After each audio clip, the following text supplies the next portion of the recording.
He's argumentative, and he has had challenges managing his anger. Well, that's about the nicest possible way to put it. I'd say punches holes in the drywall.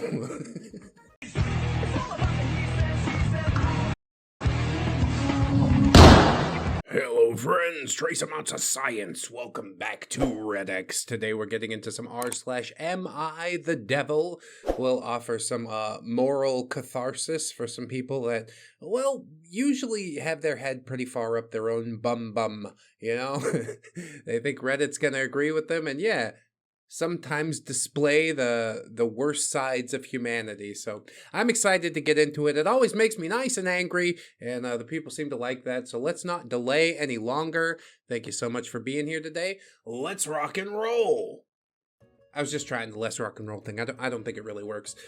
This post says, "Your body, my choice," which was a tweet from Nick Fuentes, who basically is just an incendiary individual, because I guess that's how you succeed on the internet these days. You just have to say something that will make somebody mad enough for them to comment or share it, and then even if they're hate clicks, like, they're still clicks. So I understand the meme that he's referencing, but it's not really a funny meme. It's not something you should say to another person. Pretty gross. So let's see what OP has to say. "My sister disowned me because my husband said, 'Your body, my choice,' to her during a heated argument." See there, he's just like trying to get under her skin, and what do you know, it works, and now you have to reap the consequences of those actions, which would be your sister disowning you. Did I say consequences? Who cares? So my husband, 36 male, and I, 34 female, have been married for 8 years. Congratulations. My sister, 31 female, has been my best friend for my entire life. We're really close. Not as close as you think. Last night we went to my sister's house for a few drinks and snacks, something we do pretty often. We were all drunk, so we inevitably started talking about politics. Yeah, that's about the worst thing you could talk about when you're drunk, to be honest. My sister freaked out when she realized that my husband and I voted for Orange Man, because she assumed that we all voted for DEI lady. Things got heated, and my husband ended up saying, "Your body, my choice," to her, as a joke. Yeah, just a little funny joke. You're having your reproductive rights taken away. Hee hee, ha ha, hoo hoo. I mean, even if you are drunk, yeah, it's a messed up thing to say, dude. I don't know why that would ever come out of your mouth. OP says, "I had seen that joke circulating online, so I knew what he was referencing, and I laughed. My husband and I are both pro-choice, and it was just a joke." Yeah, apparently not to your sister. Like, I think it would be better to sit down and talk about your differences and stuff like this, but apparently she wasn't in no talking mood. Just don't come over anymore forever. And that is a sad thing to see. Over what you perceived as a joke, but obviously she perceived as an affront to her as a human being. My sister started screaming at us to leave right after he said it. I tried calming her down by saying he was just joking, but she wouldn't listen. I mean, it's her house, isn't it? These are the consequences. You chose this. She asked me if I was okay with what he said, and I said, yeah, because he was only joking. He has dark humor, so he often says shocking things for laughs. You know, I do the same thing, but I do it without, like, alienating entire swaths of people. At least, you know, most of the time. Sometimes people get caught in the crossfire, but that's just, you know, it's a price you gotta pay. Collateral damage. This is the type of dude to drop an N-bomb and just be like, oh, whatever, it's dark humor, bro. It's like a 15-year-old edgy teenager. It's fucking dumb. She ended up physically pushing us out of the house and slammed the door in our faces. Honestly, good for your sister. She's holding her line, standing up for what she believes in, and yes, it is her home. You have disrespected her greatly. We called an Uber, and by the time we were home, I received a long text from my sister. She said she never wants to see me or my husband again because of the joke he made. I was devastated because she is my sister, who I love more than anything. I tried telling her that politics is not worth destroying our relationship, I told her I'd never let anyone hurt her, and it was just a stupid joke that was circulating online. She said that she will never feel safe in my husband's presence ever again, and that she will never see me the same ever again. Damn, dude. It does seem sort of, overreactionary. Maybe everybody's just drunk. Maybe we go sleep this one off and take another look at it in the morning. But even in the cold light of day, like, it's even as a joke, yeah, not cool. You're just trying to hurt somebody in order to hurt somebody, And I guess it worked. Hey, congratulations, but now you don't ever get to hang out with that person again ever. Is that what you wanted? Do you feel like you won the argument now? Wow, congratulations. Good for you. You're such a big man. Anyway, OP continues. This is the first time that my husband has ever said a joke like that to her, so she has no reason to feel unsafe around him. I'm pretty sure she can feel however the fuck she feels. It's like not a 3 strikes situation, I think she misunderstood the joke and thought he was threatening violence when he was just making a joke. No matter how many times you say joke, it doesn't get any less stupid, okay? Like, you can make whatever joke you want. However, sometimes there are consequences to the jokes that we make. And I think that you just need to accept that. OP says, I understand that the joke was inappropriate, misogynistic, and disrespectful, but she's my sister. Isn't that more of a reason for you to, go to bat for her and tell your husband off? I mean, I guess it is sort of a sordid situation. There's no winning side, truly. But at least try and play it right down the middle, you know what I mean? Both of our parents are dead, so she's the only family that I have left. I don't know what to do because we already apologized. She was also the one who started it when she started freaking out about us voting for Trump. She knows that we're small business owners, so I thought she'd understand why we voted for him. We were just trying to make ends meet. We're not racist or sexist or any of the words that she was spewing at us. Well, I mean, a lot of that baseless name-calling is a reason that Orange Man did get into office. People just got tired of being called these things just for simply existing. I guess it's a spicy take, a tough pill to swallow, but it is a large part of my experience growing up as a white man in California. So how do I get through to her that she's overreacting? We have no other family, just us. I know she'll regret ruining our relationship because of a stupid joke. Everyone was drunk. Tension was high. But we love each other. Throwaway account for privacy's sake. Yes, indeed. I think that cooler heads will prevail in the morning. This is the sort of thing that you need to give a little bit of space, Just be like, okay, well, if that's what you need me to do is disappear, then we'll learn how to make it without you, and hopefully you can do the same. And if you ever want to decide to bring us back into your life, I mean, the door's open, you can text me anytime, but you can't force anybody to do anything. Hence why your body, my choice is such an offensive thing to say to another human being. Does he truly understand that? He's just trying to be silly? I don't think it's silly. I laugh at a lot of things, but that's not a silly thing. You admitted to all the things that it was. You knew you had to apologize for it, and then you're still like, why doesn't she just accept the apology? Well, because she doesn't have to. That's how apologies work, okay? I may forgive you, but I will not forget. Or guess what? Sometimes I don't even have to forgive you. Maybe you could give her some time and some space, and time will heal all wounds, but if that's not the case, then I'd say that's a lesson hard learned. You lost your sister because you're drunk and you got a fucking smart mouth. And if you're gonna get drunk and have a smart mouth, then I think it would be wise to not capitulate on the thing that you said. You gotta double down on your double down, and probably your sister's still gonna hate you, but at least in the end you could feel like you won. Be like, yeah, I didn't even offer an apology. I didn't want to hang out with her anyways. It's just me and my husband forever. I guess that brings up some questions of does he maltreat you? Is he trying to separate you from your support system and stuff like that? I don't know. Many questions that will probably never be answered, and I don't care to dwell on them too long because, yeah, to be honest, that's terrifying to me. Good luck out there, everybody. I'm going to move on to the next post and try and forget this happened. And judging by the title of the next post, it's not going to be easy to forget that it happened, but okay, fine, whatever, here we go. This comes from relationship advice. 40 female husband, 40 male, has been going to therapy to work on his temper, and his therapist reported him to CPS. Jesus. He's saying that he'll no longer go to therapy because of this. How do I keep him engaged in the therapy needed to do the work? I mean, why'd they call CPS? That's a pretty massive thing there. Maybe we should talk about that first. LP says, so me, 40 female, and my husband, 40 male, have been together for about 10 years, married for 5 of them.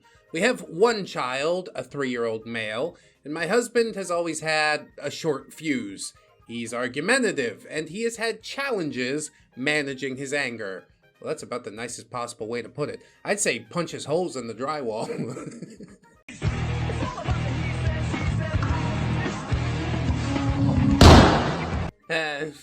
Just comes home, has a shit day, kicks the family dog. It's not the way to be. Can you cool out? Like, would that be so hard to just take a fucking chill pill? It's taken me a long time to convince him to go to therapy. He agreed about a year ago to go. It became clear recently that he wasn't being open and honest with his therapist, and I have continually pushed him to be open so that he can address his issues. Oh no, man, you could lead a horse to water and such. You can't make him drink. Like, if he doesn't want to correct these issues, then it's never going to happen no matter how much you push him. I guess going to therapy is a first step, but yeah, we got a long road ahead of us. You willing to spend the next 20 years doing this? For reference, he has never hit or hurt me or my son. I'd call him more of a yeller. Well, me too. And the type that tries to avoid conflict by being loud. This isn't a good dynamic for the home, so I've been on him about talking to someone to help with managing this. In rare instances, he has thrown something, although never at me or our son. One of these instances was recent, and I told him to be honest with his therapist to help him understand why this is his reaction, or to work with him on some healthier responses. I don't think the fact that he hasn't thrown anything directly at you or the child yet is all that encouraging to me. Like, the fact that you feel the need to do that at all it's worrying. It shows that the respect for the home that was built and the family that you've built has just been eroded, and it's your own anger that's the cause of that, and he doesn't even seem intent on fixing it. It's fucking tragic. So he had a session this week and asked to increase his sessions. I was relieved that he was honest and knew enough to seek more than the monthly sessions that he had. However, today, CPS left a card on my door and wants to talk to me regarding concerning behavior with Dad. I hate when CPS is right, but the behavior is kind of concerning. I don't know if you have to, snatch the kids away, but you guys could probably just have like a little talk, right? Explain to them that you're in therapy and blah, blah, blah. Then it also starts a paper trail, which I don't know. That could be a road that's fraught with tragedy, but this is a hard situation to win in, man. Opie says, clearly I know who made the report, and so does my husband. I've arranged to meet with them already, but the problem I'm also facing is that my husband, who has been so distrustful of the system and very impacted by the stigma of it, now distrusts it even more. I understand where he's coming from on some level. But yeah, it's not like you're gonna duck them for very long. They're going to show back up. Just sit down and have a talk, okay? You're on the books now. We have to do something. OP says, I'm also a bit angry because this specific incident wasn't even anything that would be reported. He threw my son's Play-Doh in the yard after my son played with it on the deck and refused to clean it up. I did that yesterday. Fucking 2-year-old hit a 6-year-old with a baby rattle, so I threw it over the gate. You ain't gonna see that no more. I'm also a PhD clinician, so I'm very familiar with the system and very protective of mine and my son's safety and well-being. Yeah, I mean, I guess, if he's only throwing Play-Doh, I thought he was like throwing plates and stuff like that. My parents used to throw plates at each other, before the divorce. While my husband's temper is a current challenge, he has been committing to taking steps to work on it. I love him very much, and I love our family. As long as he's committing to working on it and changing, I've agreed to be here for support. I've made it clear to him that I will leave if things don't change because his temper and unpredictability are not healthy for our home life. Well, that's true. I would like for this to be a quiet place, although, yeah, often it's not. OP says, however, he's told me that he's going to stop going to therapy because this is what happens when he's being honest in session. Any advice on how to keep him engaged? I'm feeling a whole host of emotions, mostly sadness that someone seeking help got reported for an anger outburst, reinforcing his distrust in the system and convincing him to not be honest in his self-work. Also, that the therapist who has told him many times how they're a mandated reporter did not feel the need to tell him that he disclosed something that they felt obligated to report. I know that's not required, but I have always operated on that ethical principle with those that I've treated. I feel like without his commitment to getting help working on this, our marriage will fail. And you're definitely right about that last part. Why not just a new therapist? Old therapist is obviously sort of an asshole. Feels like they don't need your money. Okay, let's go somewhere else. Maybe you find somebody that you mesh with a little bit better. If all else fails, if the anger problems continue, then yeah, I mean, it is sort of a doomed road, isn't it? You can't be with somebody that you're walking on eggshells around them all the time. And that's what you're handing down to the boy as well. Now the boy has to learn to walk on eggshells. He's 3 years old. He doesn't want to see daddy yelling and throwing shit around. That's ridiculous. Setting a really, really bad example. I don't know if like a family therapy session or something would help, but yeah, I would like to see that guy make a commitment to go back and make his changes. And yes, you did get betrayed, and yes, that sucks, but that shouldn't stop you from continuing down the path that you know deep down in your heart you should continue down, right? But I don't know, maybe just some armchair bubblegum pop psychology, whatever. Although continuing down the pop psychology road, I guess we could extrapolate from this that this was sort of just his excuse. He doesn't want to go to therapy anymore, and that was his excuse to get out of it. And a rather convenient excuse it is. But OP doesn't sound like she's going to let him slip, and yeah, I would say that you really, really need to hold that line. How do I get him interested in therapy again? Put your marriage, stake your marriage on it. If you don't go back, then we can't do this anymore. I'm taking my things, I'm going to go. I bet you he'll get ship shape right quick in a hurry. Or, you know, you find out where his real priorities lie. And it's like, I like being mad more than I like having a wife and kids. Look, it's internet buffoon, Angry Dad. Let's send him into one of his trademark fits. Okay, well, I'm glad we figured all that out while the kid was only 3. So he won't remember you later on in life. Whew, 10 years of marriage. You guys can do it. You can keep going, can't you? But yeah, it is a two-way street. It definitely is. Once again, good luck with it. I've done what I can do here. I have to move on now. I hope you guys enjoyed the episode, at least on some level. Don't forget to like, comment, subscribe, sign up on Patreon. Check out our fourth wall if you'd like some merch. If you can't afford those things, that's okay. Maybe share the video around. I'd appreciate the heck out of that. But if you don't want to do any of those things, I mean, I can't live your life for you. I just hope you enjoy the rest of your day. And always remember, friends, that you are loved. You are worthy. You definitely, definitely deserve it. And I shall see you in the next one. So until then, bye-bye. 何バカ何バカ何バカ何バカ何バカ